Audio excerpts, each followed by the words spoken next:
Well, after a day of gloom and doom, and we've got rain and some heavier downpours are coming in for the overnight into tomorrow morning. Flood watches are up for parts of southeastern Pennsylvania and much of New Jersey. We'll talk about that, the pieces that are coming together for this next round of rain in the eastern part of the United States. And we will also talk about the New Year's weekend and the long range. So much to discuss tonight on the Joe and Joe Weather Show podcast for this Wednesday, the 27th of December. And it is brought to you by Tempest by Weatherflow. Get the revolutionary Tempest weather system. Join the fastest growing observing weather network on the planet. You got Christmas money as a gift? Get a Tempest.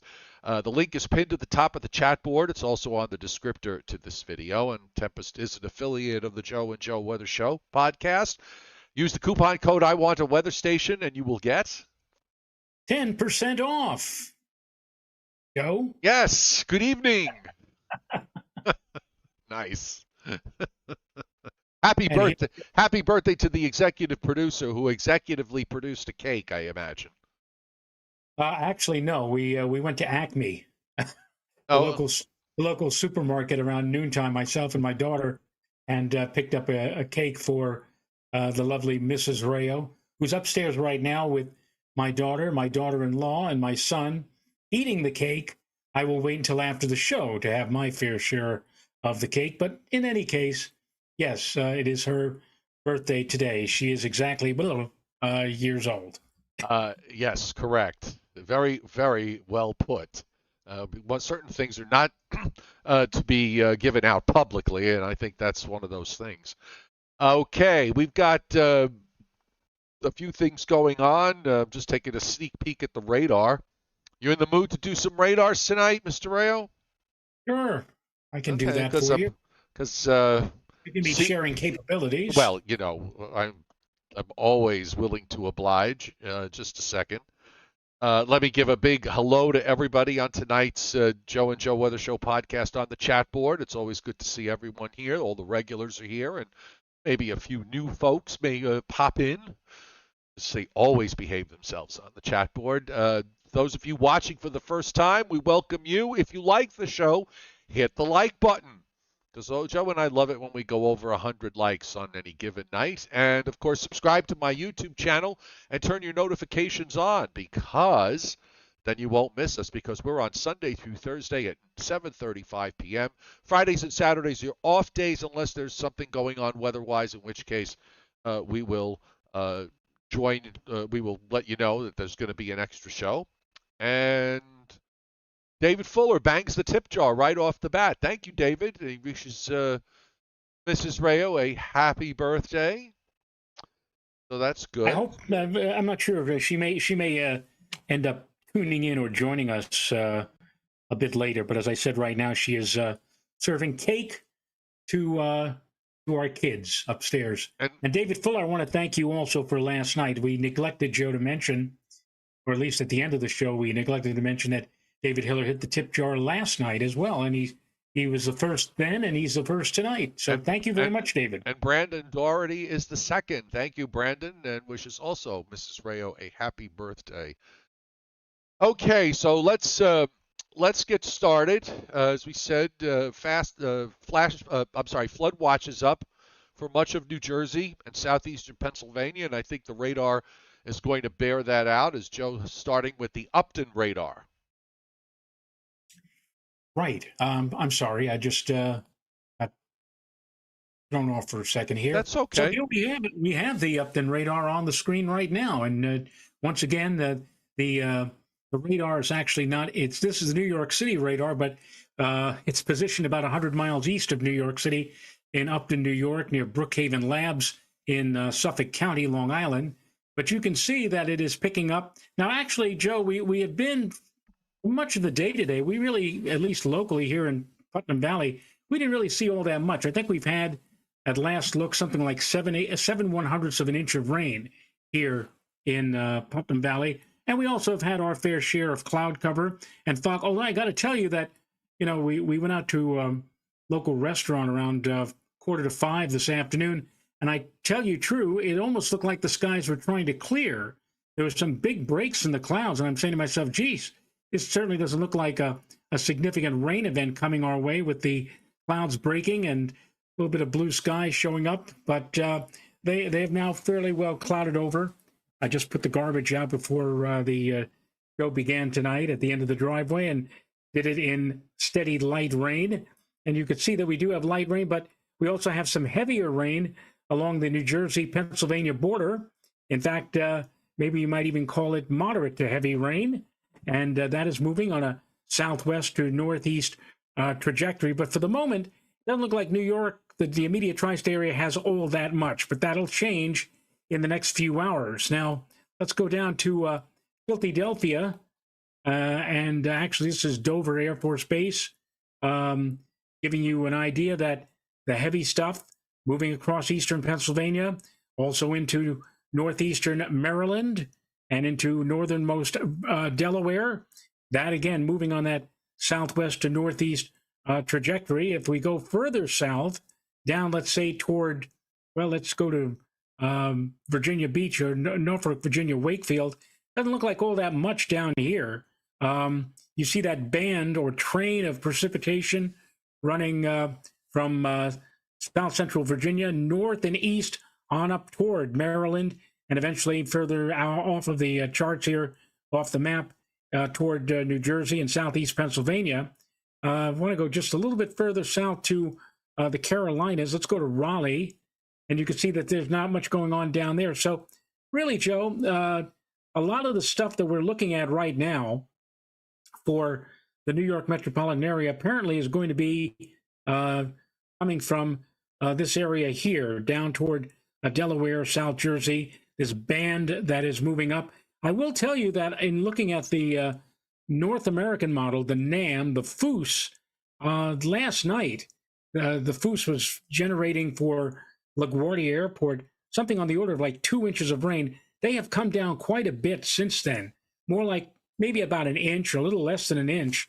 So perhaps this impending rain event is not going to be quite as bad or quite as significant as what was anticipated just 24 hours ago. Well, the axis is a bit further to the west, so our folks in western New Jersey, eastern Pennsylvania seem to be getting more in line with that heavier rain band. I guess it all depends, too, on how that holds up overnight when it starts to shift eastward.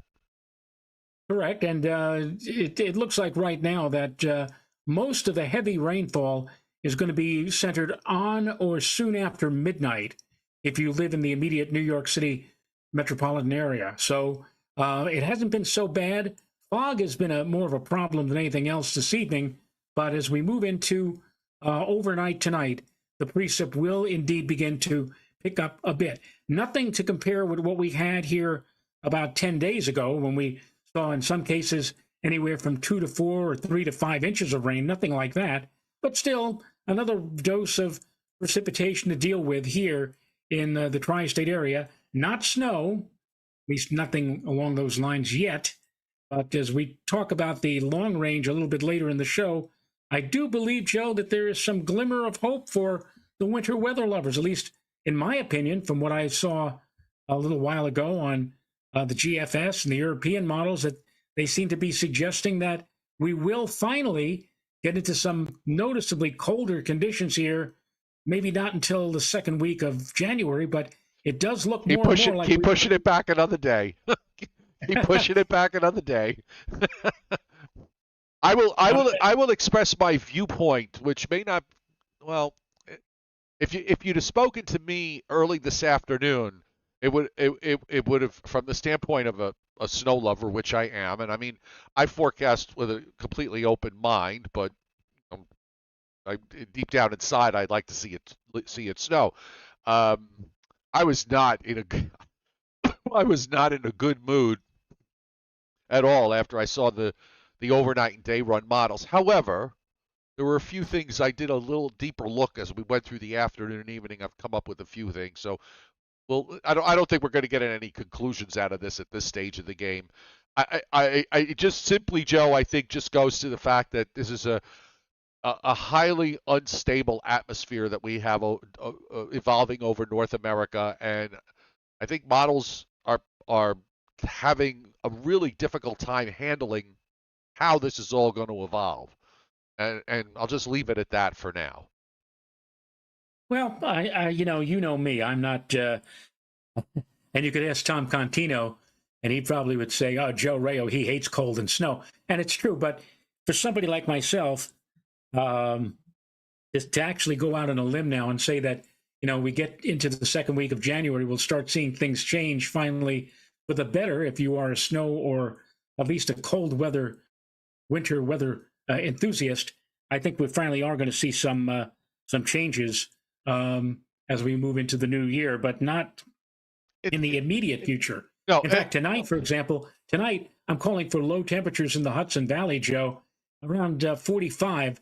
The normal low temperature here in the Hudson Valley at this time of the year should be in the low 20s. So we're way, way above where we should be in the latter part of December in the nighttime hours for temperatures. And tomorrow and again on Friday, it looks like we're going to be seeing again above normal temperatures, unseasonably mild temperatures in the upper 40s to maybe even near 50 degrees.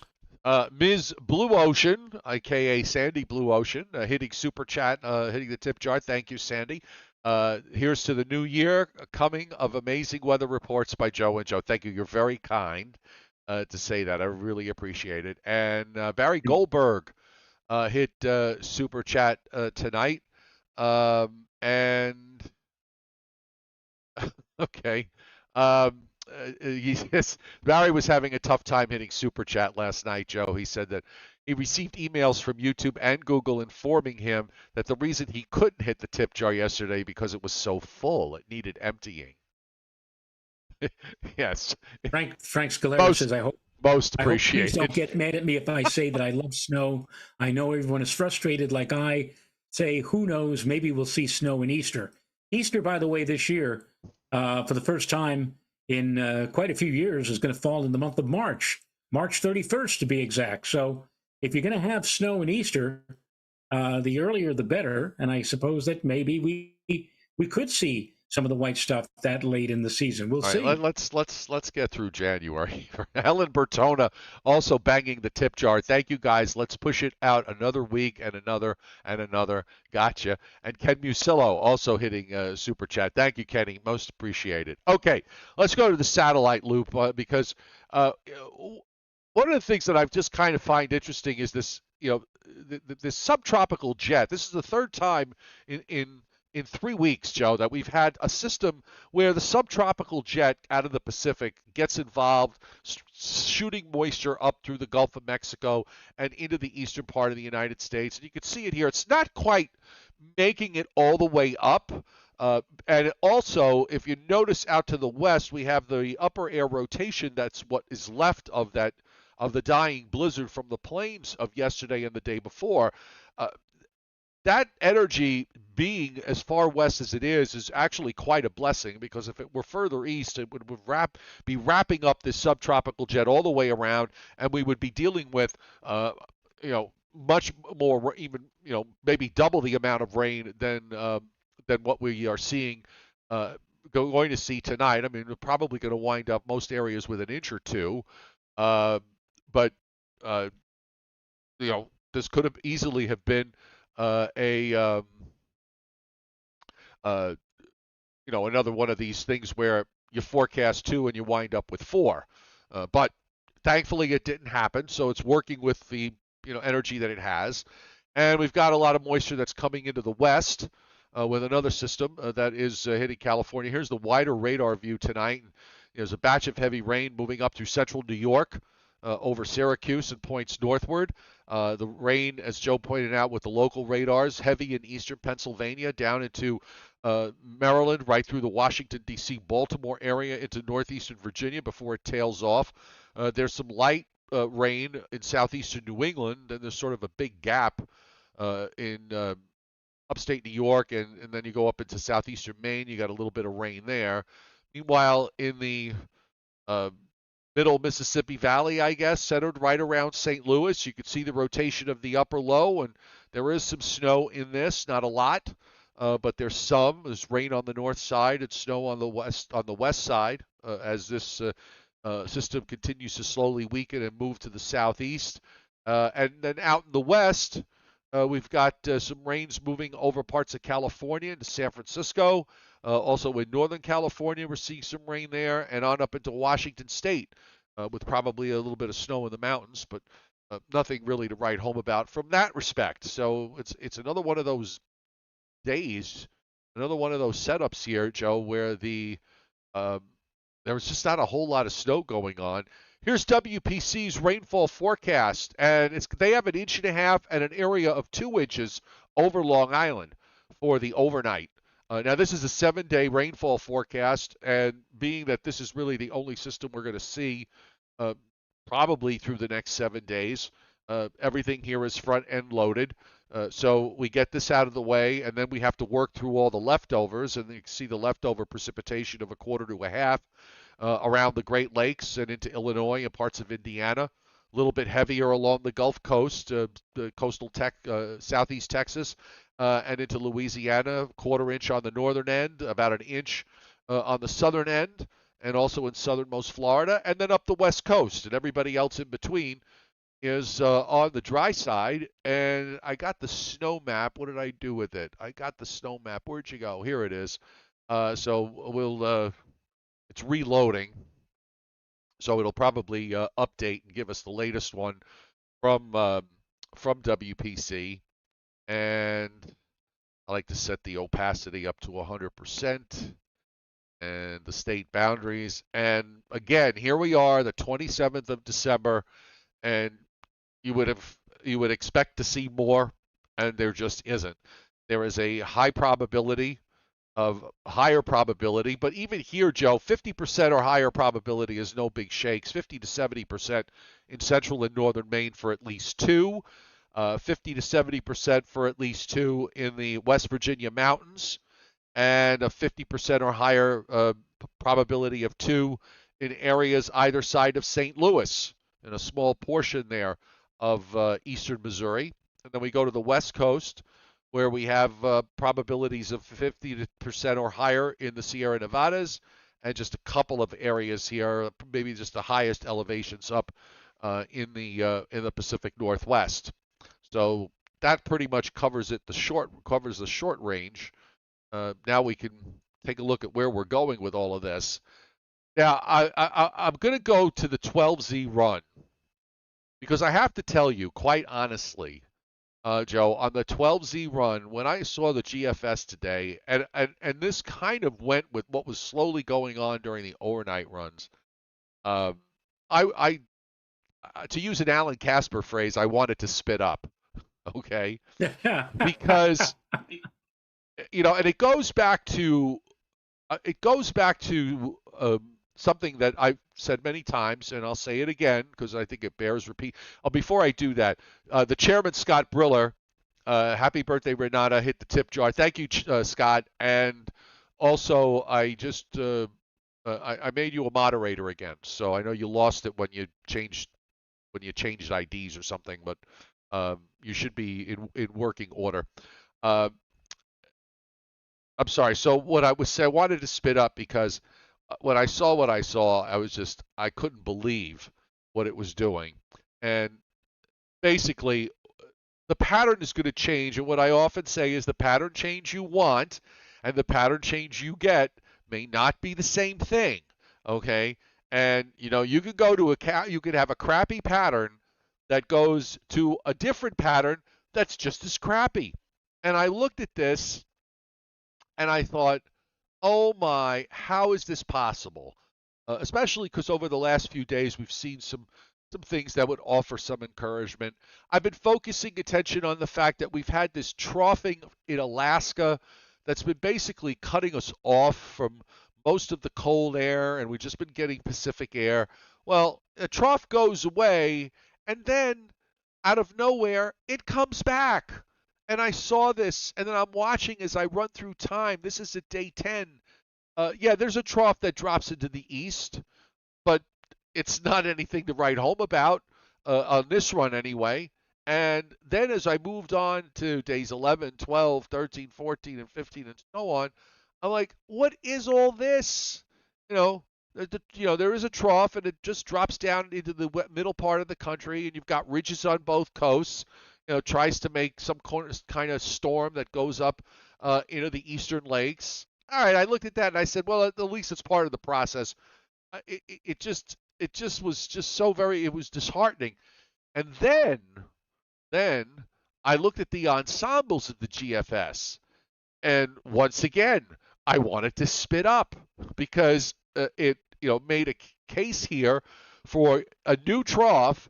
And this would be, by the way, this would be a setup that would bring a lot of winter weather. There's been an absolute absence of winter weather overall. The blizzard of the last couple of days in the plains was so localized in a sense because it just happened there and nowhere An else. aberration. Yes, it really was an aberration, and it was it wasn't the kind of storm you normally see, where they come into the plains and then eventually go up into the Great Lakes and intensify as they head on their way to southeastern Canada, so that other areas participate. This was more because of the upper low than anything else that really did this. The intensity of this upper low was fairly impressive. Well, I'm looking at these ensembles in the long range, Joe. Look at the trough; it's all in the west. I just could not, I just couldn't even grasp this. I mean, maybe toward the end of the period, it sort of gets like a bit of a bow look, but it was like, you got to be kidding me. So I was very disheartened by that. This is, by the way, the 18Z I'm showing you. I'm just looking at it now and realizing that uh, this was not quite as bad as the 12Z, but I'm going to go to the 12Z ensembles because they were awful. Okay, they were just hideous. I mean, they dropped this, just a wholesale trough in the western part of the United States. No big ridge in the east, but it's just a sort of flat west-southwest flow that's there. And I mean, I suppose you could make a case that if you get enough cold air to bleed down from the north in Canada, maybe something sets up. But I was just really disheartened by this. All right. Now, that said, I went, then I looked, and I think we should have it here on Tropical Tidbits because I looked at it on Pivotal first. The European was different, okay? The European and the Canadian also, the Canadian ensembles were different. They seemed to put more emphasis on troughing in the eastern part of the United States after the first week of January is done. And I could sort of accept that. We get something around, you get whatever happens over the weekend and, troughs pulling out and so on. Then another trough drops down later next week. Then that lifts out. It just has, a colder look to it the weekend of the 6th and 7th. And overall, as we go through time on the European, it just had a much better, it had a better look. Let's put it that way. Wasn't perfect, but it has a better look to it. It has a colder look to it. And the Canadian was the same. And the other thing I noticed also, which was kind of interesting, I'm going to go to the GFS now, and of course, I want to know what you think about this.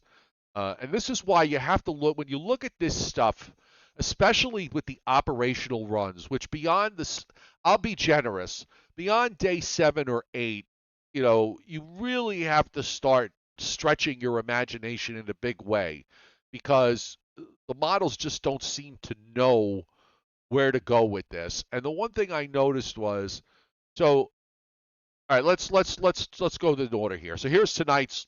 You got this low offshore. You see the rain getting amplified by the GFS between now and 2 a.m. There's still some heavy rain off the New Jersey coast at 7 a.m. tomorrow morning. And then that low goes out. We've got the upper low left, so that's going to keep things from improving. And in fact, there may probably be some patchy on and off rain to deal with later Thursday night, Friday, and maybe even into Saturday morning. Joe, I actually mentioned in my Facebook forecast that there might actually be, maybe in the same manner that what we had this afternoon locally, where it looked like the skies were trying to clear, however briefly. I think there might actually be a poke or peek of hazy sun late tomorrow. I mean, the day itself will be overall rather dreary with low clouds, leftover morning fog, spotty areas of mist and drizzle. But I think in the afternoon, the winds are going to probably turn more out of a southwest direction, however lightly, and that may help to temporarily try to dry the atmosphere out to a degree where you might dimly see the sun. But as soon as the sun goes down and the air cools off a little bit, back we go to the clouds, the fog, the mist, the drizzle, Right. and that'll carry over probably into Friday. If you're looking for any kind of clearing, in this forecaster's humble opinion, you may not get it, legitimate clearing, until maybe sometime later Saturday. I'm completely on board with your analysis. There's no push. There's no push behind this front and this low because you've got the upper low hanging back. You can see how the isobars, it's just sort of, stretched out with a low sitting southeast of the Cape or south of the Cape Cod. And then you got the isobars stretched all the way back to where the upper low is, and there's kind of a surface low reflection there near Chicago. That's got to clear. You got to get that out of the way before you can get any kind of dry air in here. And that's going to, you're right. It's not going to happen. I think later Saturday you're going to start to see some slow improvement because then you really get into the northwest wind and you'll start to dry things out. Yeah, I agree. And people on the chat board saying, Joe Rayo, what do you mean by hazy sunshine? How could you have hazy sun in December? Well, you can have hazy sun in December. With all this fog? Well, God, I mean, I'm talking when I say hazy. But there's so much moisture in the air that probably will be hazy. Yeah, that's what I'm talking about. I'm talking. I mean, what do you call a sun where you can see the ball of light that makes up the sun clearly through I guess whatever scud you have up there? What else are you going to call it? But kind of a hazy, smazy type of sky or sun. That's basically what I'm looking at right now. Is that possibility for later tomorrow? And then we get into Friday, and we're back again in that muck with clouds and fog and mist and whatever. And again, it's not really going to be until a push of drier air, a real good push comes in later on Saturday and finally arrives in full Saturday night and Sunday. And it looks like, Joe, Sunday, Monday, and the first part of next week looks fairly bright, lots and lots of sunshine, although the temperatures will be dropping back to more seasonal or seasonable levels as we turn the corner and make our way into a brand new year, 2024. Well, Brandon Doherty asks a good question. He says, when you look at the 850 temperatures, or at about 5,000 feet, it looks really cold on the ensembles, but then it gives no snow before below New York State, and it doesn't make any sense. Well, it kind of does though, because the air aloft is going to be cold, but the low level cold air is a big problem. You got to remember it hasn't been that cold up in Canada, so you're not even really getting Arctic air. You're just getting this sort of modified, what I've been calling dirty cold air. So ring the bell. We hit 100. Yes, we did. Very good. But you're getting dirty cold air, and that's where, as Joe pointed out, you get back to seasonal. Well, you know what? It's hard to produce.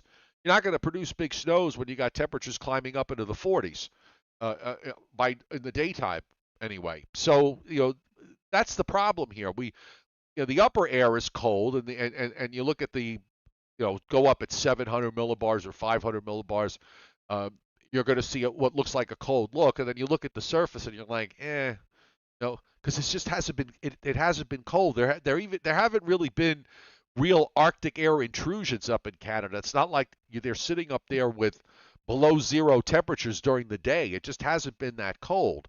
So that's the issue, and that's not going to get resolved anytime soon because we're still going to have dirty cold air. In fact, it's not much very cold even as we work through the first days of January. As Joe pointed out, it looks to be much of next week looks to be dry, at least on the operationals anyway. And then you've got a series of these lows. Just to show you the active southern stream, here's a low that comes across the Gulf states on Monday that moves off the southeast coast and goes straight to the east. Then another one generates in the western Gulf, and that kind of just slides weakly off the east coast. So now we're almost to day 10. And here's another one in the Gulf of Mexico on the 7th that slides out off the southeast coast and goes underneath. And now, of course, you got all this crap that's going on in the west. And here's where the 18Z, of course, has to have the obligatory major storm moving up the west side of the Appalachians and on up into western New York. It's got a, what is it, a 965 low there into Canada. So there's all your energy with the trough axis being so far to the west that you wind up with a major storm on this map, okay, on the operational run. And I want to make that clear that again, once you get beyond that 7 or 8 day time frame, you really have to look at things and say, you know what, that might be there, it might not be there, it could very well be something different. And the reason why I say this is because when I was looking at the ensembles for the 18Z, I just want to show you something here that I thought was pretty interesting. So here's I'm going to go to the close up on the ensembles and go to all right, now I'm still on the operational. All right, let me go to the ensemble here. So this is the 18Z ensemble, and I'm going to go to the. This is going to show what the sort of a vague look at what the surface is going to look like. Okay, and all these little numbers represent where different members have lows or highs and what their pressures are going to be. But what I noticed here, Joe, is at 192 hours, so this is next Thursday, it has a bunch of lows clustered east of Delaware and south of Nantucket. You see them here, like a 94, a 97, an 89, an 88 low, a 91 low. And you see the broad closed isobar, which is sort of the mean look. So somewhere off the southeast, off the Jersey coast and off of Long Island, there's some sort of a low, okay, of some kind. All right. Now, I switched to the GFS, and this, by the way, again, is at 192 hours. So this is a day 8 of the long range. So now when I switch to the 18Z GFS operational, for the same time frame, there's nothing there. There's absolutely nothing there, okay? So the ensembles seem to be going in one direction here. The operational runs seem to be going in a completely different direction. And I just want to make that point because maybe the ensembles are wrong. I'm not saying that they're biblical and they're not gospel. But I find the fact that you have such a huge difference between what the operational is showing and what the ensembles are showing for the same time frame for next Thursday. There's a storm off the New Jersey coast next Thursday if the ensembles are right. Now I don't know if it's going to be, probably won't be cold enough, but nonetheless, there's some kind of low there. And so my point in this is that I go back to what I said earlier. This is, the situation across North America in this changing process is highly unstable. I think models are having a really difficult time, some more than others, having a really difficult time trying to get a handle on where all this is going in the longer range. So, I suspect that when we come on tomorrow, we're going to see something different. And I would also point out that if we see a cold, if we see tomorrow, which is quite possible, if we see tomorrow when we look at these models that it suddenly has something really exciting and really promising, I would caution to take a big step back because the process has a long way to go before we get to wherever we're going to wind up. And it may not be, we may not get there until after, at the very earliest, I would say now would be probably after the 7th or 8th of January. Well, everybody has been talking about a possible snowfall around January 4th or 5th. I say everybody. Some of the forecasters out there on the internet, social media, have been alluding to possibly some snow, finally significant snow for the Northeast around January. That is from basically an Alberta clipper type system. And if you're going to get snow out of that, you need that clipper to dive and then make the turn across the mid-Atlantic or maybe even near Delaware, South Jersey, Delmarva area. But a lot of the models have been persistent in saying that this, whatever this is, if it is a kind of a clipper system, is going to pass way to our south and not intensify until it's offshore pretty well away from our area. So I'm not really sure. Won't throw it out completely, but I still need to be convinced as to whether or not there's going to be any kind of a threat for some snowfall here again around the 4th or 5th of Well, January, based upon that particular first storm pattern. first things first, we got to see it get cold. Right. I mean, cold beyond seasonal. We got to we got to get to a place where at least temperatures are a few degrees below average. I'm not asking for much here, so I want to see some indications on the on the models that that's the direction that we're going to go. But I would just say, keep an open mind. I know some of you. I love when you say you can't. You look beyond 3 days. Okay, I think we can look. If you're talking about like making a bullseye specific forecast 5 days out, that's extremely difficult to do, and I will give you that. But I think you can look beyond 3 days and get some sense of where things are going. I think you could in general get a broad picture of what's going to happen over the course of about 7 days, and then after that you start to go into all sorts of different fantasy lands in one direction or another. I think we just have to, again, the process just has to play itself out. We'll wind up wherever it is we're going to wind up. But I was disheartened earlier today. I'm less disheartened now after I looked at all the confusion between, the ensembles and everything else. And we'll just leave it. We'll just sort of leave it there, and wait till see what tomorrow brings. Because Peter Bicker on the chat was saying, why haven't we been getting Alberta Clippers? Where have they been these past years? And we should point out, Alberta Clippers have been known to bring in or to usher in behind them shots of cold air.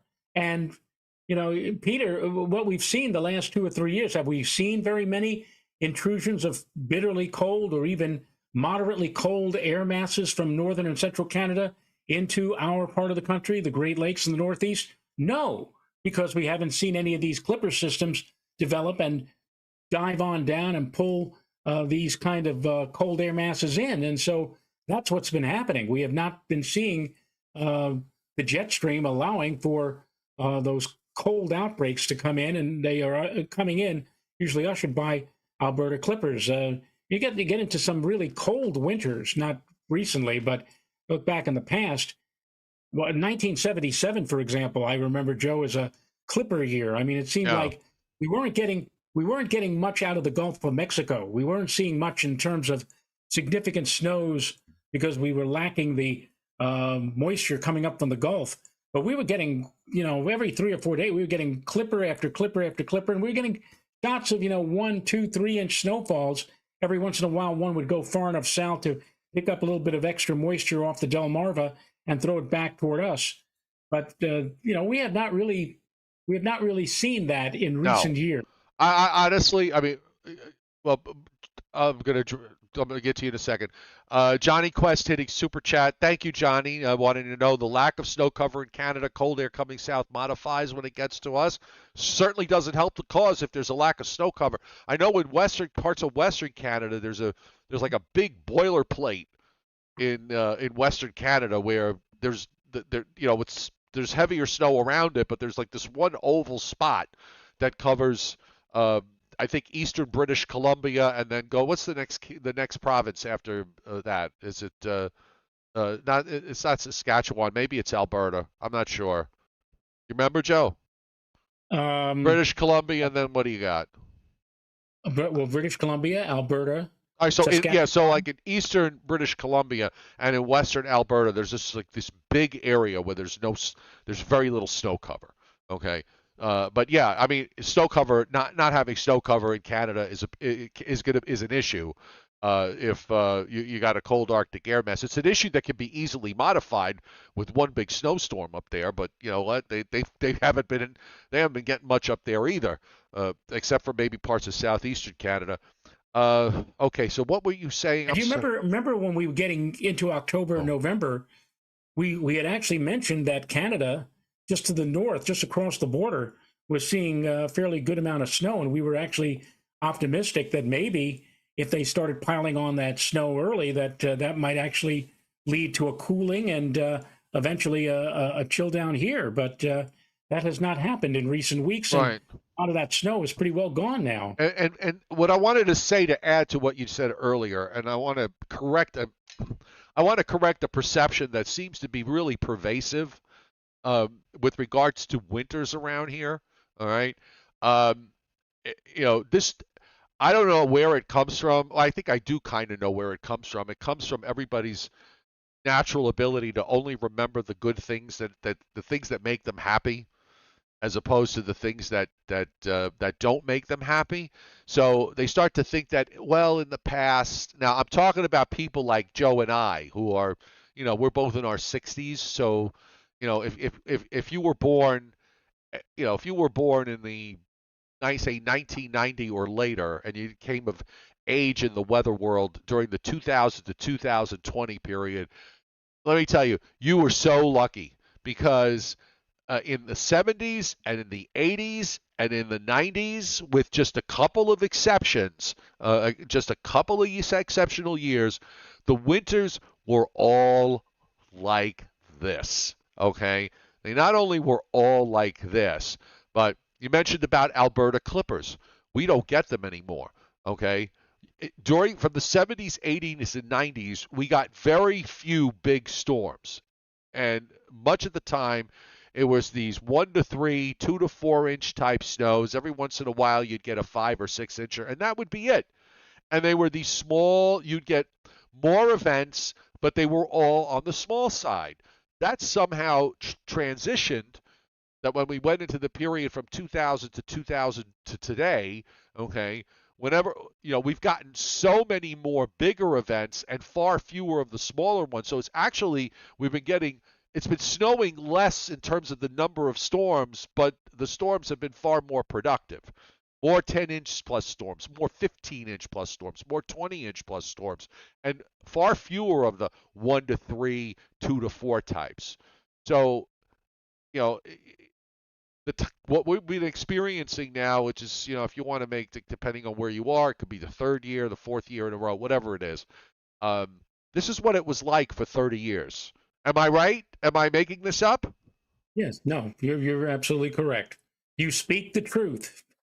Right. So, this notion that there was this sort of traditional winter. And in fact, Dave Tyler has put a post up the other day, and the whole concept of this sort of winter where it starts early. It starts at the end in November and goes all the way to March, and it snows a lot and it's cold much of the time.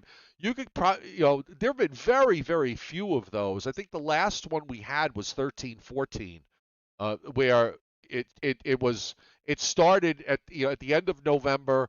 It was cold most of the time until the middle of March, and we had a number of snow events, and in that winter, every time it snowed, the temperature was under 20. We never had to really deal with a rain snow line issue. It was either snow or nothing, and a lot of places got a lot of it.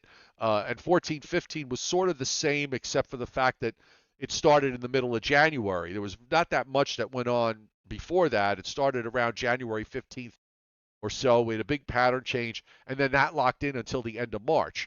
So, I mean, those kind of winters are rare. What we're seeing here was so common in that 30-year time frame where Joe and I came of age, um, you know, both as human beings and also as professionals. It didn't happen. It just, you fought tooth and nail for in every snow event. So let's, in the 60s where James Davison were another exception.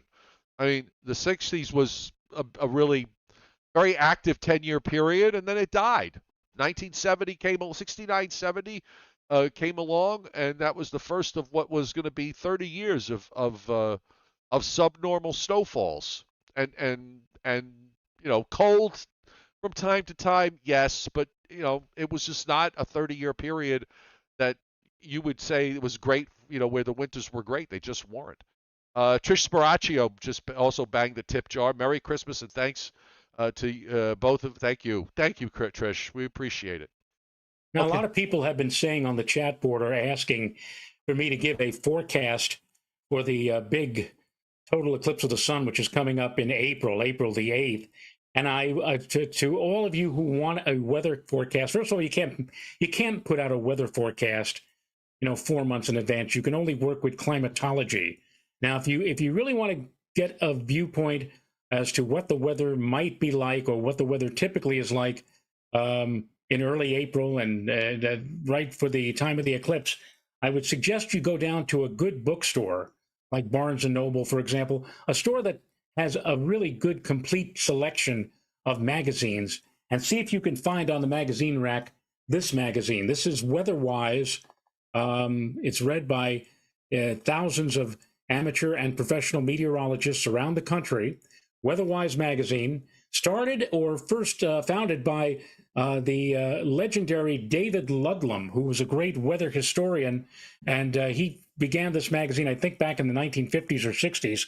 But I mentioned WeatherWise because in the current issue, the November-December issue, right smack in the middle, there is a big article about weather prospects for the April 8th, 2024 total eclipse, and it is written by yours truly. And it is as concise an article as you possibly can find, because it runs for 11 pages.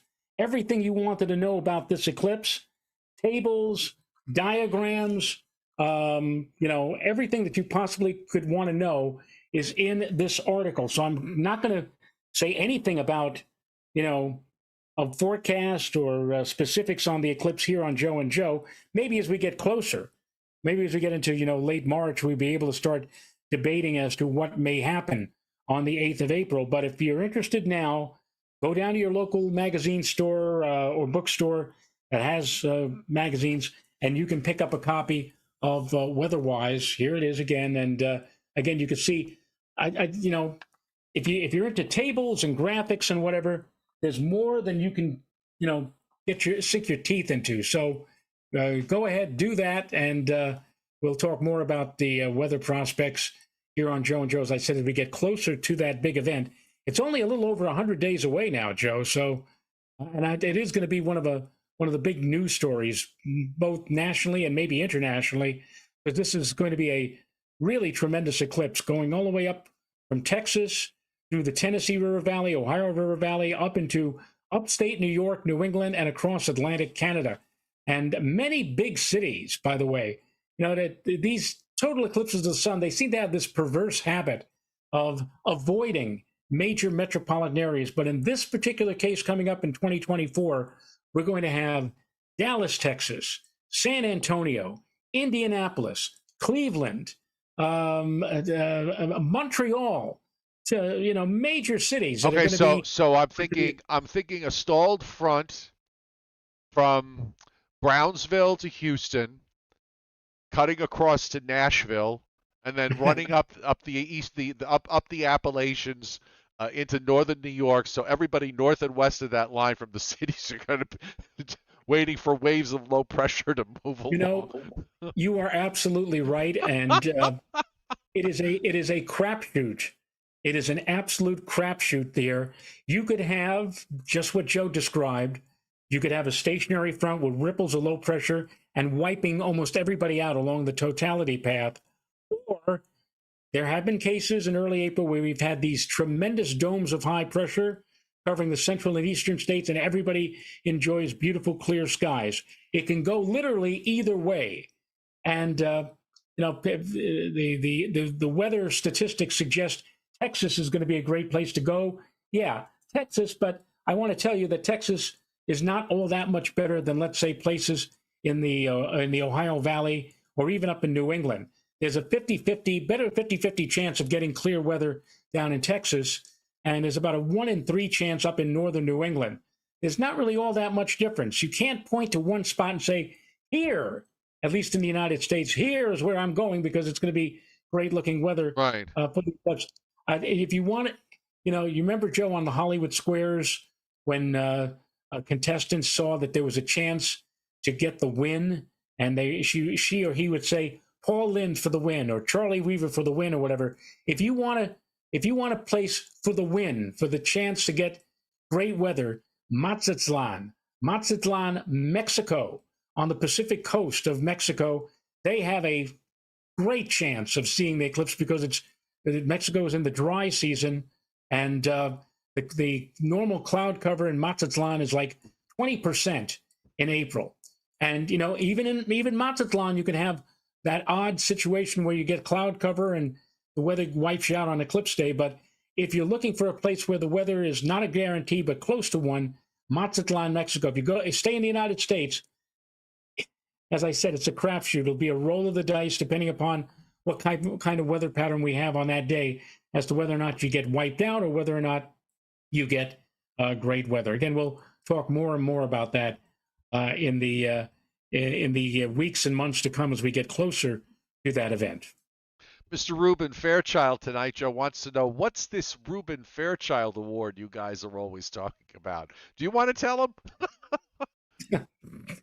The Reuben, No, I think actually you should. the Reuben Fairchild Award is given to any for humanitarian reasons. Just joking, Reuben. Okay, I know, busting your chops. We're glad you're here. Oh, there's more. Mr. Reuben Fairchild is posting left and right tonight. Oh, I lost that one. Hold on, gotta find it. La la la. Where is it? I just saw it. Tom Contino, by the way, just asking me where am I positioning myself. Tom, I bought a whole bunch of rooms or reserved a whole bunch of rooms from Texas to upstate New York more than a year in advance before the word got out that there was going to be a major eclipse coming. And the rooms that I've reserved, and of course I will knock out all of those except for one hotel when I'm pretty confident as to who's going to have the best weather. But back then, when I made a reservation, I get a hotel room for something like $80 to $120 a night. Now, as Tom mentioned on the chat board, he scouted hotels, and I'm finding rooms for $900 for one night. Oh God! Because that's everybody who has a hotel in and near the total eclipse path suddenly has woken up to the fact that hey, the people are going to want to come and see the eclipse, and they want to reserve rooms at our hotel, and they, of course, naturally, in the good old-fashioned American capitalist way, jack those prices up way, way, way up. And Tom is not exaggerating, Joe. I've seen some hotels in the eclipse track that are asking upwards to $800-900, even $1,000 a night for being in the eclipse zone. So what are you gonna do? Maybe they'll give you a free cup of coffee because no hotels do that anymore, apparently. Yeah, can you imagine? Can you imagine going for $1,000 a night and not even getting continental breakfast? Yes. Bella Lugrisi, the ice storm on Long Island was in '77. It was on January 13th. January 13th, 1977, which was a Friday night, if I remember correctly. And there was a horrendous one on my grandfather's 65th birthday, December 17th, 1973. I remember that one. We had ice. It was a Sunday, Monday event. We had ice, but it was caused by a positively tilted trough, not a negative tilted trough, but a positive trough tilted. And in places off to the south and west, Baltimore, Washington, it was snow. They had like a foot of snow in Washington. And meanwhile, we were on the semi-warm side and got ice. One of the worst cases in Connecticut, they said so many trees came down, almost as many came down in that storm as did during the 38 hurricane. And further to the east, over in like Boston, Nantucket, Cape Cod, it was more rain than anything else. They're pretty amazing. All right, let's do a little Briller Jeopardy, shall we? Surely. Okay, so average snowfall continues, and the first city tonight is Portland, Oregon. Average snowfall for Portland, Oregon. I'm going to say 18 inches. 18 inches, says Joe Rayo. Well, let's see what the chat board says as you're climbing up the side of the mountain. Portland, Oregon, kids. What do we got? Put some numbers up. No, they're still talking. Okay. Robert Lomnicki. I'm sorry, by the way, Robert. I was mispronouncing your name. I saw an I between the M and the N. Robert Lomnicki, 6. Lou Arizio, 6. Johnny Quest, 5.7. You can use round numbers, guys. Tom Fox, 4. Very close. Mr. Reuben Fairchild says 5.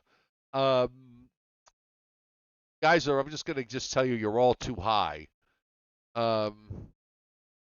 And so Tom Fox said 5. I'm sorry, said 4. Tom Fox said 4, and that's too high. The answer is 3. Wow. 3.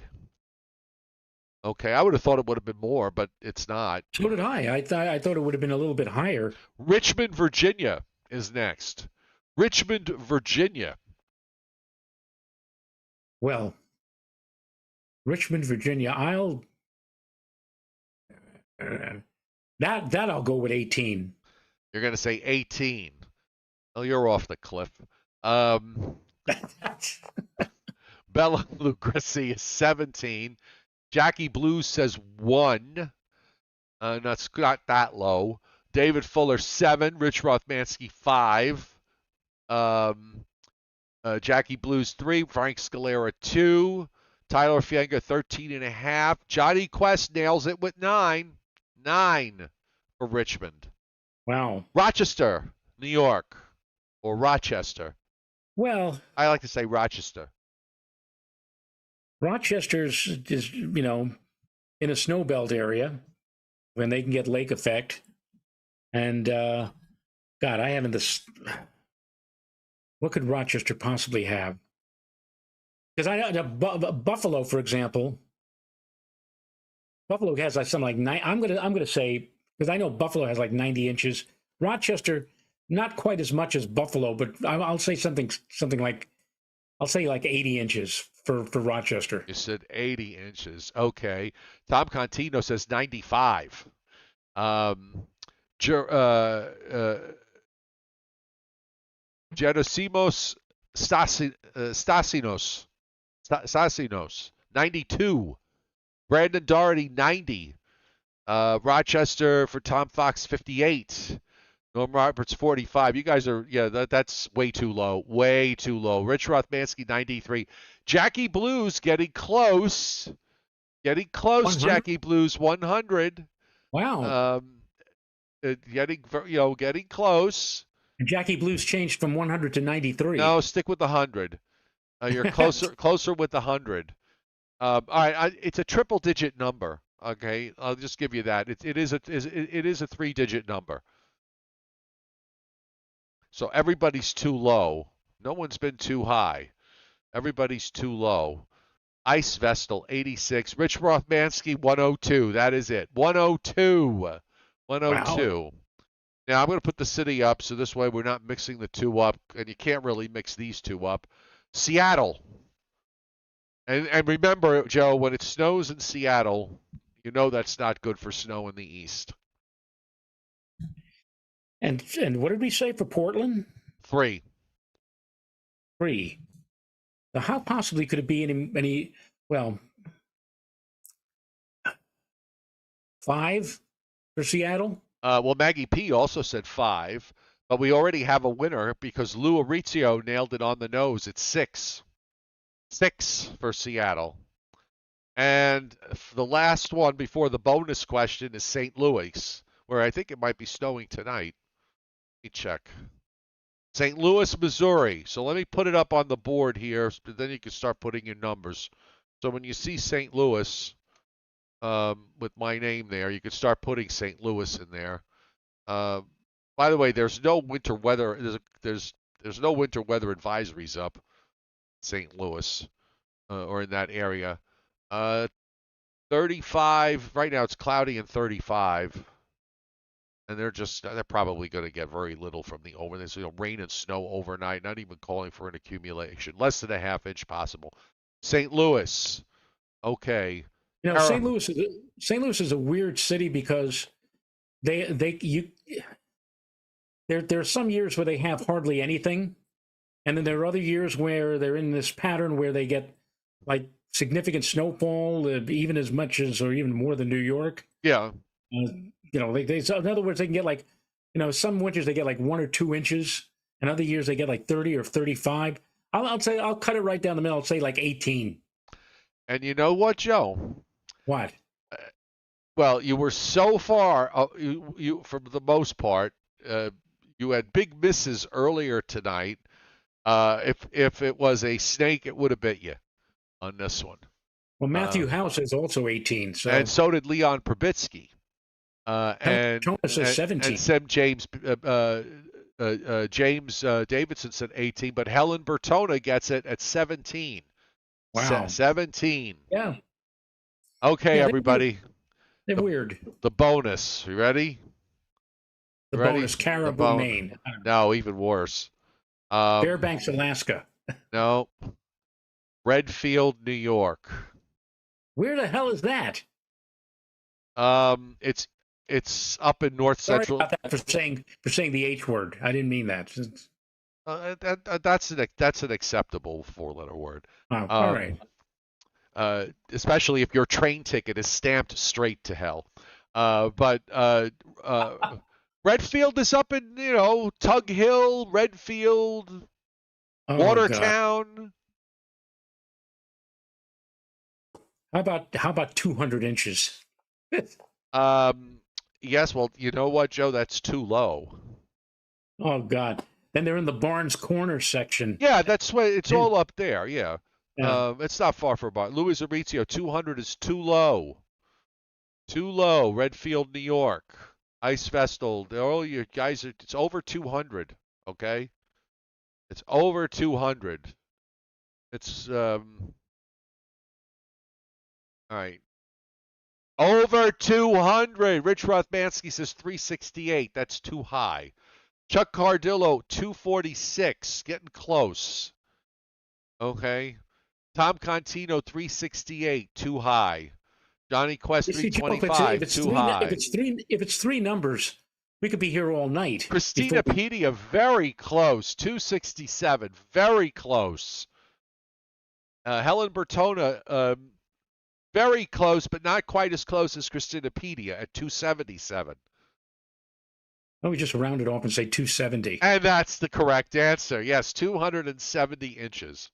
Wow. I think they got, was it a couple of years ago? Was it last year or a couple of years ago? They got 199, and it was like the 5th least snowiest winter on record for them. Something like that.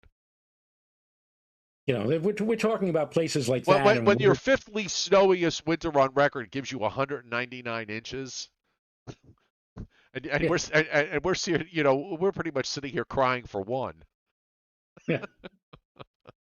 Watertown is another place that gets a lot of snow because they get the wind right off of it. And by the way, Watertown is also in the path of the total eclipse. So if you're an eclipse fan and a snow fan, here's a suggestion: why don't you go up to Watertown in the next month or so? Stake out your claim, maybe at a bed and breakfast or whatever. Just stay there through the winter and then wait for the eclipse in April. And maybe, just maybe, between then and April, you'll get your 50 or 60 inches of snow over a span of 2 days, and you get to see snow squalls up to what, which is what Joe says he's going to do one of these days, go into the snow belt region and see it. Well, I was just going to say, we really should think about this because, I don't know how many years do what you and I have left. We should do this. We ought to do that, and what? The tough part is we have to sort of do it on the fly. Okay. First of all, Joe,